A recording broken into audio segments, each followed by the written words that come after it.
थेट जाऊया यावेळेस विरोधी पक्षनेते अंबादास दानवे हे पत्रकारांना संबोधित करतायत। आणि अध्यक्ष एक ट्रिब्युनल म्हणून असताना त्यांनी भारतीय जनता पार्टीचे नेते जसे निकाल देतात तशा पद्धतीने निकाल दिलेला आहे। कोणत्याही न्यायाच्या कायद्याच्या आधारावर न देता स्वतःच्याच गोष्टी पक्षाची घटना असेल याच्याविषयी वक्तव्य करणं, व्हीपच्या विषयी, पक्षाच्या घटनेविषयी या सगळ्या गोष्टी जर बघितल्या तर या फक्त काहीतरी ओढून ताणून निकाल विरोधात द्यायचा म्हणून दिलेला निकाल दिसतो। मला असं वाटतं हे जनतेच्या दरबारात गेलं पाहिजे। सुप्रीम कोर्टात निश्चित याला तर न्याय मिळणार, परंतु जनतेच्या दरबारात सुद्धा याच्यातल्या गोष्टी गेल्या पाहिजे। हे खोटारडेपणाने कशा पद्धतीनं सत्तेचा वापर कशा पद्धतीने करतात मला वाटतं हे जनतेच्या न्यायालयात आज उद्धवजी ठाकरे साहेब मांडतील। अजय चौधरी देखील आपल्यासोबत आहेत, गटनेते। तुम्ही गटनेतेपदी निवड झाल्यानंतर खास करून सुप्रीम कोर्टानं एकनाथ शिंदे यांची गटनेतेपदी झालेली निवड ही अवैध ठरवली होती, परंतु त्याचा कुठंही विचार जो आहे तो राहुल नार्वेकर यांनी केला नाही। आपण आज सगळं सत्य ऐका, जनता न्यायालय सत्य ऐका आणि विचार करा असं आता हा 16 जानेवारीचा अत्यंत महत्त्वाचा दिवस आहे। मी आपल्याला एवढीच विनंती करेन, लवकरच आपण वस्तुस्थिती ऐकाल। मी विनंती एकच करेन, सत्य ऐका आणि हे जनतेपुढे पोचवण्याचं काम आपण सारेजण कराल आणि जनतेला सत्य समजून देण्याचं, सत्य जाणून देण्याचं जे एक उत्सुकता आहे ते आपल्या माध्यमातून पोचवाल अशी मी अपेक्षा व्यक्त करतो। इतर नेते देखील आहेत जे या खास करून पत्रकार परिषदेसाठी उपस्थित झालेले आहेत। सुभाष देसाई आहेत, भास्कर जाधव आहेत। जाधव साहेब, या संपूर्ण जनतेच्या न्यायालयाच्या माध्यमातून सर्व शिवसैनिक हे संपूर्ण जनतेपर्यंत हा निकाल देणार आहेत काय? असं आहे की लोकशाही अस्तित्वात आली, आपला प्रजासत्ताक देश किंवा प्रजासत्ताक राज्य बनलं, हे घटनात्मकदृष्ट्या संविधानाच्या आधारावर हे सगळं बनलेलं आहे। आणि त्या संविधानाच्या माध्यमातून लोकशाहीच्या प्रक्रियेतून ह्या सगळ्या व्यवस्था तयार झालेल्या आहेत। ज्या वेळेला सगळ्या व्यवस्था कोलमडून पडतात, सगळ्या व्यवस्थेच्या न्यायबुद्धीबद्दल समाजामध्ये संशय निर्माण होतो किंवा शंका निर्माण होते, त्यावेळेला अंतिम न्यायालय की ह्या व्यवस्था ज्याने घडवल्या त्या जनतेनं घडवल्या आणि म्हणून आम्ही अंतिम जे न्यायालय आहे जनतेचं, त्या जनतेच्या न्यायालयामध्ये जाण्याचा निर्णय आमचे पक्षप्रमुख आदरणीय उद्धव साहेबांनी घेतलेला आहे। आणि आत्ता ते इथं आल्यानंतर नेमकं काय बोलतील या प्रतीक्षेत आम्ही आहोत।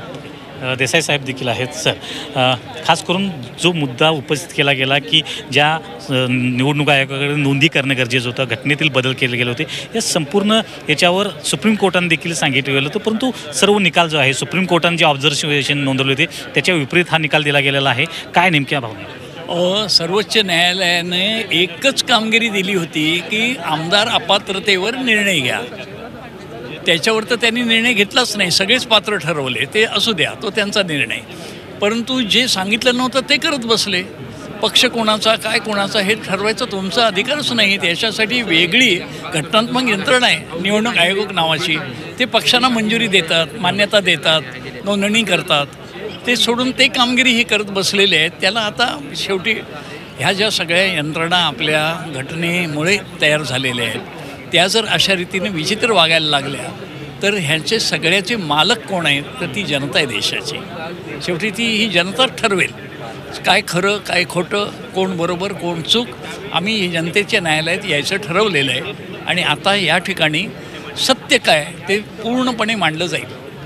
2013 पासूनच्या ज्या राष्ट्रीय कार्यकारिणी आहेत त्याचे सर्व पुरावे आहेत किंवा त्या घटनेतले बदल आहेत ते सर्व दिले गेले होते। आम्ही इथे दाखवणारच आहोत की ते जे काय ते म्हणतायत की हे दिलं नाही ते दिलं नाही, ते कसं दिलेलं आहे आणि काय केलेलं आहे हे आहेतच। स्वतः सर्वोच्च न्यायालयाच्या न्यायमूर्तींनीच तो ठराव वाचून दाखवला की जो पक्षाच्या राष्ट्रीय कार्यकारिणीमध्ये पक्षप्रमुख म्हणून उद्धव ठाकरे यांना सर्वाधिकार देण्याचं जे पत्र, जो ठराव, तो सर्वोच्च न्यायालयाच्या मुख्य न्यायमूर्तींनी स्वतः त्याची दखल घेतलेली आहे। इतकं सगळं स्पष्ट असताना विपरीत काहीतरी उभराट काहीतरी बोलायचं आणि करायचं तर त्याला जनतेच्या न्यायालयासमोर आता तोंड द्या। ज्येष्ठ नेते दिवाकर रावते साहेब आहेत, जे या संपूर्ण राष्ट्रीय कार्यकारिणीच्या बैठका झाल्या. अगदी पूर्वी पहिल्यापासून आहेत. बाळासाहेब ठाकरे असल्यापासून ज्या राष्ट्रीय कार्यकारिणीच्या बैठका होत होत्या त्या देखील तुम्ही सगळ्या उपस्थित राहिलेल्या आहेत. 2013पासूनच्या ज्या राष्ट्रीय कार्यकारिणी आहेत त्या संदर्भातले त्यांचं मत होतं की याचे पुरावे जे आहेत ते घटनेतील बदल आहेत ते दिले गेले नाहीत. नेमकं काय वाटतं?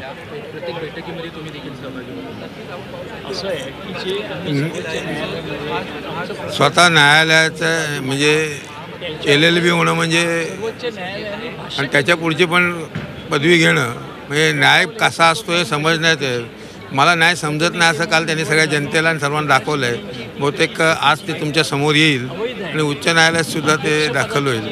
तर न्यायालयाचं अज्ञान न्याय जाणणाऱ्याला कसं असते ते त्यांनी दाखवलं आणि त्या पदाची अवनती झाली हा महत्त्वाचा. रवींद्र वायकर देखील आहेत आपल्यासोबत. सर, या संपूर्ण आजच्या पत्रकार परिषदे माध्यमातून आपण जनतेसमोर देखील जाणार आहात, काय नेमकं? प्रामुख्याने ट्रिब्युनलच्या माध्यमातून जो निर्णय दिलेला आहे तो छापून आलेला निर्णय आहे. कारण ती सत्यता न पाहता किंवा सत्यता लपवून ठेवून त्यांनी त्याचं ते वाचन झालं असेल किंवा त्यांनी ते निर्णय दिलेला असेल. त्यामुळे काय सत्यता आहे ही लोकांपुढे येणं हे 13 साली जे इलेक्शन झालं सर्व पदाधिकाऱ्यांच्या माध्यमातून जी निवड झाली, 18ला जी निवड झाली त्याचे फोटोग्राफ्स ते स्वतः तिथे असलेले फोटोमध्ये दिसून येतील. त्यामुळे सर्व काही या दूध का दूध आणि पाणी का पाणी आता सर्व लोकांच्या समोर आल्यानंतर लोक आता विचार करतील की हा निर्णय कशा पद्धतीने झाला आहे. तर सुप्रीम कोर्टात देखील दाद मागितली गेलेली आहे. त्याचबरोबर इतर ज्या गोष्टी आहेत त्या प्रामुख्याने जनतेसमोर येणं गरजेचं आहे आणि त्याच जनतेसमोर या गोष्टी आणायच्या आहेत. त्याचे पुराव्यानिशी सर्व घेऊन जायचं आहे. त्यासाठीच या पत्रकार परिषदेचं आयोजन केलं गेलेलं आहे आणि त्यासाठी सर्व पदाधिकारी सर्व नेते हे याच्यासाठी आलेले आहेत. आपल्यासोबत प्रियांका चतुर्वेदी आहेत, खासदार. आज महत्त्वाची पत्रकार परिषद होती कारण राहुल नार्वेकर यांनी दिलेला जो निकाल आहे तो सुप्रीम कोर्टाने दिलेला ऑब्जर्वेशनच्या बरोबर विरोधात आहे. काय नेमकी भावना आहेत? ऑब्जर्वेशन नहीं है, सुप्रीम कोर्ट का वर्डिक्ट था और सुप्रीम कोर्ट के वर्डिक्ट ने कहा जो फ्लो लीडर और आपने जो चीफ विप अनाउंस किया है एकनाथ शिंदे के फैक्शन ने, वो एकदम गलत है, शेड्यूल 10 के खिलाफ है और पात्र ठहराने की जिम्मेदारी स्पीकर को दी. स्पीकर ने जो अन्याय किया है वो आज हम जनता के बीच में लेकर जाएंगे, क्योंकि सुप्रीम कोर्ट की लड़ाई हम लड़ रहे हैं, हाई कोर्ट की लड़ाई हम लड़ रहे हैं. अब जनता के कोर्ट में आकर हम अपना पक्ष रखेंगे और जनता निर्णय लेगी कि क्या ये अन्याय ठीक है. कि सुप्रीम कोर्ट कोई वर्डिक्ट देता है उसके खिलाफ स्पीकर काम करते हैं, फिर सुप्रीम कोर्ट कहता है शेड्यूल 10 को सबसे ऊपर रखते हैं, तो सुप्रीम कोर्ट को ये निर्णय लेगा कि शेड्यूल 10 रहेगा या नहीं रहेगा, या उसको अंतिम संस्कार करना और पार्लियामेंट से एक नया एक्ट पास हो कि वो ही होगा जो मंजूर अमित शाह और नरेंद्र मोदी होगा. तीसरा बहुत महत्वपूर्ण कि इलेक्शन कमीशन का ये डिसीजन कि पार्टी सिंबल और पार्टी नाम आपने एकनाथ शिंदे के पक्ष में रख दिया लेजिस्लेटिव स्ट्रेंथ देखकर, क्या ये सही है? आने वाले समय में चोर चोरी करेगा और चोरी का सामान उसको दे दिया जाएगा, उसके हक में दे दिया जाएगा. ये कहीं भी न्याय नहीं हुआ, अन्याय हुआ. तो हम जनता के बीच ये बात करेंगे. तर जनतेच्या न्यायालयात जाण्याचा निर्णय हा घेतलेला आहे ठाकरे गटाने आणि त्यामुळे जी सुप्रीम कोर्टातली लढाई आहे ती सुरूच राहील. त्याचबरोबर जी जनतेच्या मध्ये जाऊन सुरू होणारी जी लढाई आहे ती आजपासून सुरुवात होते. नरेश मंचलसह कृष्णा पाटील, झी मीडिया.